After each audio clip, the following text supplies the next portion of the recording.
বাংলার ১০০ দিনে শ্রমিকদের বকেয়া সহ একগুচ্ছ দাবি নিয়ে প্রধানমন্ত্রী নরেন্দ্র মোদীর দরবারে হাজির হয়েছিলেন বাংলার মুখ্যমন্ত্রী। সঙ্গে ছিলেন এরাজ্যের একাধিক তৃণমূল সাংসদও। আর ঠিক সেই দিনেই নবান্নে হাজির হলেন বিরোধী দলনেতা শুভেন্দু অধিকারী। মুখ্যমন্ত্রী যখন প্রধানমন্ত্রীর সঙ্গে বৈঠক করছেন সেই সময় নবান্নে পা দিলেন শুভেন্দু। বিধানসভা থেকে বেরিয়ে তিনি সরাসরি নবান্নে চলে গেলেন। তার সঙ্গে ছিলেন দলের কয়েকজন বিধায়কও। বুধবার সকালে প্রথমে বিধানসভায় ঢুকে বিজেপি বিধায়কদের সঙ্গে বৈঠক করেন শুভেন্দু অধিকারী।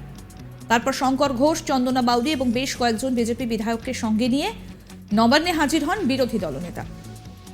মুখ্যমন্ত্রী যখন দিল্লিতে, তখন হঠাৎ কেন নবান্নে হাজির শুভেন্দু?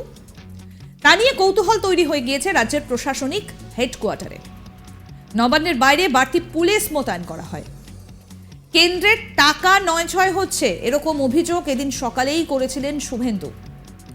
কেন্দ্রের দেওয়ার টাকা বাংলায় নয়ছয় হয়েছে বলে পোস্টার হাতে নিয়ে প্রথমে মুখ্য সচিবের ঘরের বাইরে বসে থাকেন রাজ্যের বিরোধী দলনেতা। এরপর নবান্ন থেকে বেরিয়ে সাংবাদিকদের মুখোমুখি হয়ে শুভেন্দু বলেন, প্রশাসনকে না জানিয়েই তিনি নবান্নে এসেছেন।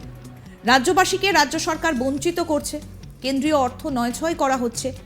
পাল্টা সেই তথ্য এদিন মুখ্য সচিবের হাতে তুলে দিয়েছেন বলে দাবি করেছেন শুভেন্দু। নবান্নের বাইরে দাঁড়িয়ে শুভেন্দু অধিকারী বলেন, বিরোধী দল করলে বাংলায় বঞ্চনা জোটে। মুখ্য সচিবকে সব জানিয়ে এসেছি, দিল্লিতে গিয়ে ড্রামা, তাই পাল্টা নবান্নে এসেছি। তার একটা অডিও সামনে এসেছে যেখানে দাবাং শুভেন্দু মুখ্য সচিবকে ঠিক কি বলছেন শুনুন।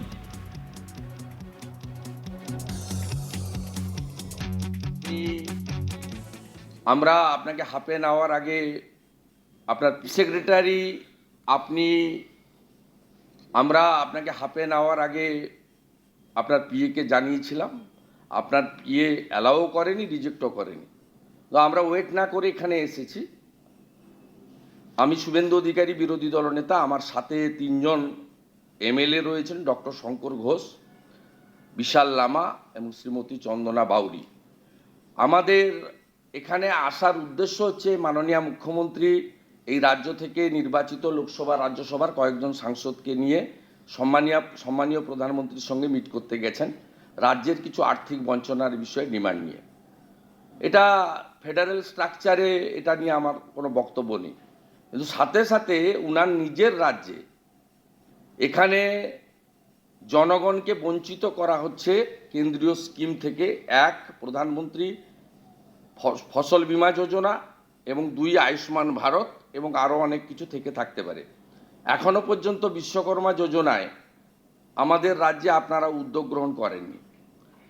আমাদের উজালা যে 2, তার এক্সটেনশন প্রোগ্রাম 75 লক্ষ, সে কাজও এই রাজ্যে এখনো শুরু করেনি, যেহেতু ক্রেডিট প্রধানমন্ত্রী বা ভারত সরকার পাবে।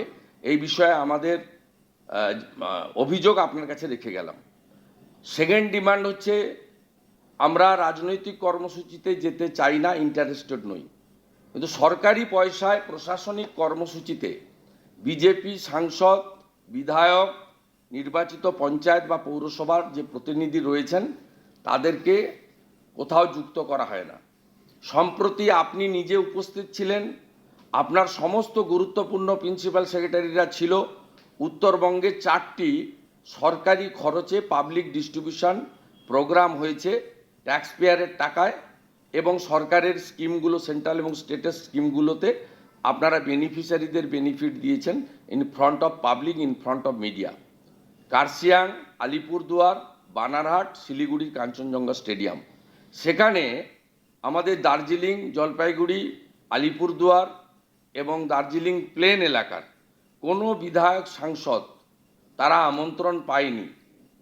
এক্ষেত্রে ওরা নীতি নিয়ে সরকার চলছে, এটা আমরা তীব্র প্রতিবাদ করছি। আপনার ন্যূনতম বিডিও, এসডিও, ডিএমরা পর্যন্ত আমাদের ফোন ধরে না। আমরা মানুষের পিপুল ম্যান্ডেটে জিতে এসেছি, অথচ আপনার প্রশাসন আমাদেরকে দেখা করা তো দূরের কথা, ফোন পর্যন্ত ধরে না। এটা একমাত্র পশ্চিমবঙ্গেই হয়। আপনারা বঞ্চনার কথা দিল্লিতে বলবেন, আর রাজ্যে নির্বাচিত প্রতিনিধিরা বিরোধী দল হওয়ার জন্য বঞ্চিত করবেন। দুটো একসঙ্গে চলতে পারে না।